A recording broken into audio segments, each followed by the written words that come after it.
Hey guys, Jay here and welcome to another cosplay tutorial.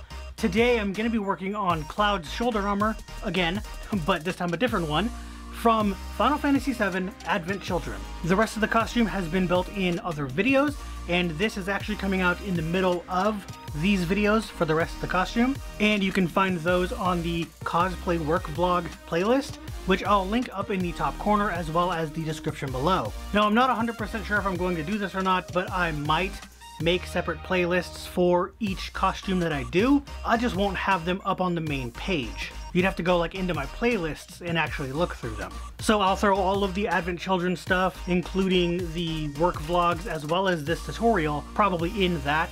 If I do that, I'll link that instead of the other playlist, but I don't know what's happening yet. I'll see what I can do. Anyway, I don't know if I have a pattern for this because I'm pretty sure I altered the pattern when I drew it out and then traced the second one out. I don't remember what I did exactly. I have to look back again, and if I don't have a template, then I don't have a template. But if I do, I will link it down in the description below. So with that said, let's get started. For this project, I'll be using HD foam, or high density foam, by SKS Props from Blick Art Materials. This foam is far more dense than the stuff I buy from anywhere else, and I wanted to try it out and see how I liked it. I traced and cut out the template 2 times, flipping it over for the second one so that I had 2 mirroring pieces. My cuts aren't as nice as I'd like them to be, so I used the Dremel with a sanding drum to smooth out the edges all the way around both sides. If you're happy with the cuts you made, you can skip this step. I used the heat gun to heat up both sides of each piece, then I curled each piece by hand. Since this foam is a lot denser, this is actually a little harder to do, but doing this will make it a lot easier to glue together. And to do that, I'll be using contact cement. I use a cheap dollar store brush to apply the cement to both edges that will be glued together. And then I let the first coat dry, which gets soaked up by the foam, before adding a second coat, which I thought was going to be enough, but it wasn't. I ended up having to add a third coat because this foam was fighting with me to not keep the large curve needed to keep the glued seams together. After the glue was dry enough to stick together correctly, because that's how this stuff works, you have to let it dry and be slightly tacky for it to stick together. I put both halves together and used paper in between them on the back so that they didn't accidentally stick together in the wrong place.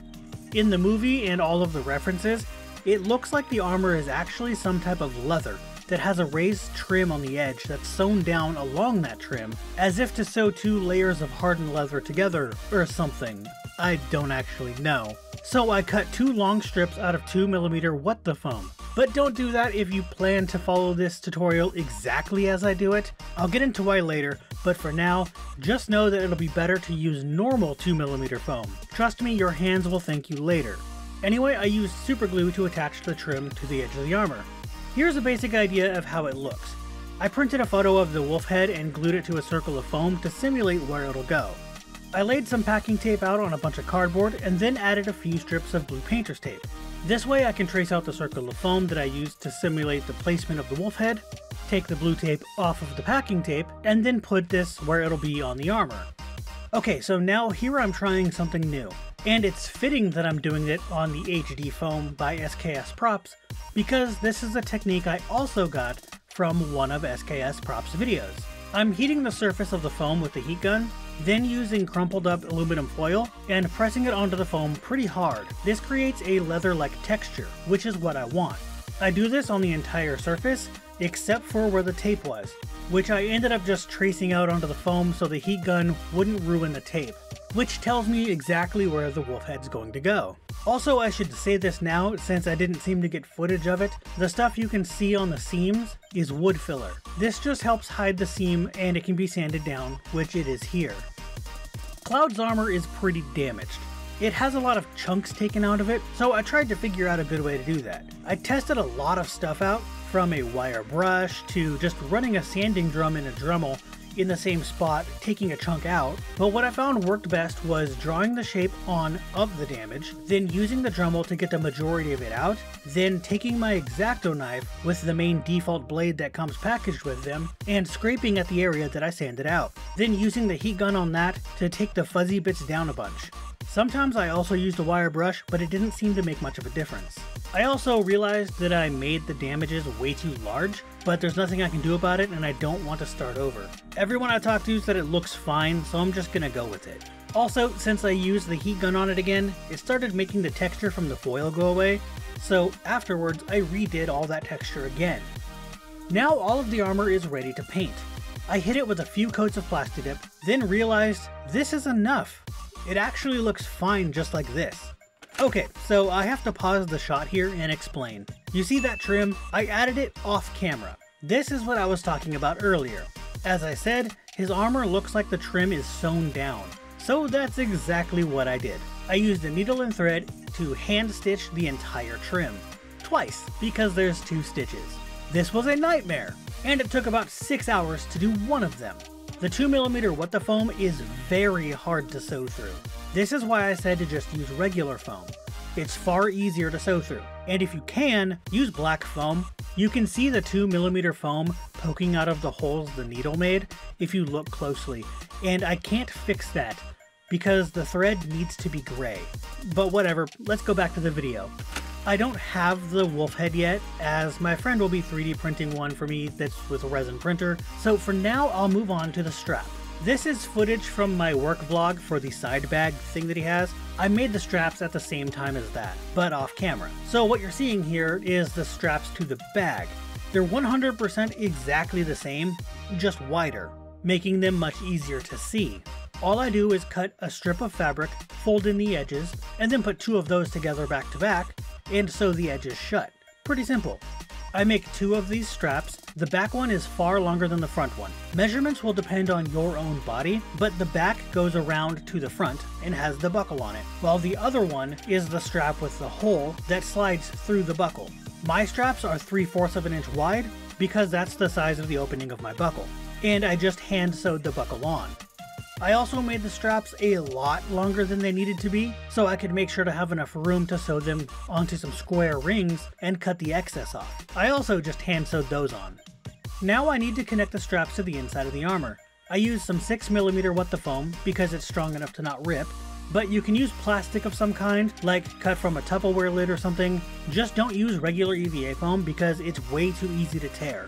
I cut 2 small strips from it, a couple inches long, and wide enough to fit within the square rings. I super glue 1/2 of the strip onto the inside of the armor, which I also marked so I knew where to place it. Then I add the square ring and super glue the other half down, being sure not to get glue on the ring because I want it to still be able to pivot. I also had slightly bent the What the Foam to look like it has a little bump in it. This helped when gluing the second half down with the ring in between them.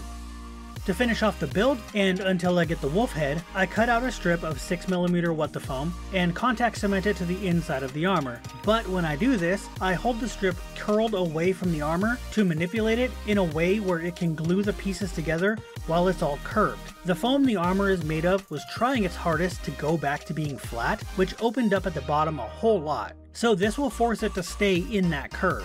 I made the strip have one side with the corners cut off to fit a little bit better. If I didn't cut the corners down like that, the strips that hold the straps on would be in the way. Then I used black paint around the edges where the Plastidip didn't cover very well, and the inside just in case it was able to be seen from certain angles. This way, if you can see the underside from a different angle, you'll just see black. As I said for the wolf head, I had a friend 3D print one on his resin printer. He did all the cleanup on it, so all I needed to do was sand it down a little bit. It's a little heavier than I was hoping for, but it's not a big deal. It doesn't weigh it down to the point where it's not sitting on my shoulder right or anything like that. But if you want to go even lighter, then there's a few options. Printing one from a normal filament printer would be the next easiest way. You just need to do a lot more sanding to get it to look right. Another option is to cast a print. Then you can rotocast or slush cast or whatever that's called, where you coat around the surface, but it's hollow when cured. Apparently my camera decided not to film any of the painting process. Sorry, nothing I can do now. What I did was I started with a couple of coats of gloss black spray paint, followed by a few coats of chrome spray paint. I've heard doing chrome over gloss black is the best for a chrome finish. To seal it, I used a brush-on clear coat. If you use anything that has one or more of these 3 things in it, it'll ruin the finish. After the brush-on, I used a high-gloss spray clear coat because this time the brush-on blocks the spray from getting onto the chrome finish. Also, I should note there's a ring here that you can see that's split in half that connects together. This will hang from the mouth of the wolf head. I can only glue the two pieces together while it's inside of the mouth, or else it won't be able to get in there. This means I had to paint it before that, meaning it was physically impossible to cover up the seams that appear because it's in two halves. To glue the head onto the armor, first I hold the head where I want it and trace it out with a pen very carefully around it, which will indicate where it will sit. Then I take an X-Acto knife with a very sharp blade and score the foam a bunch of times. The glue may not stick very well to the Plastidip finish, so this will allow it to seep down into the cuts and have a better hold. The back of the base of the head is already sanded to have a rough texture so that glue can stick to it. Then I put a bunch of super glue on the armor and hold the wolf head in place until at least some of the glue is dry so I can take my hands off of it. When I pressed down, I left fingerprints in the areas that my fingers were pressing. I don't know how to fix that. I'm not sure if it was because the chrome and clear coats may not have been 100% cured, but I gave them overnight in between each coat, so I guess just be careful. Then I glued the ring together in the mouth and the armor is finished.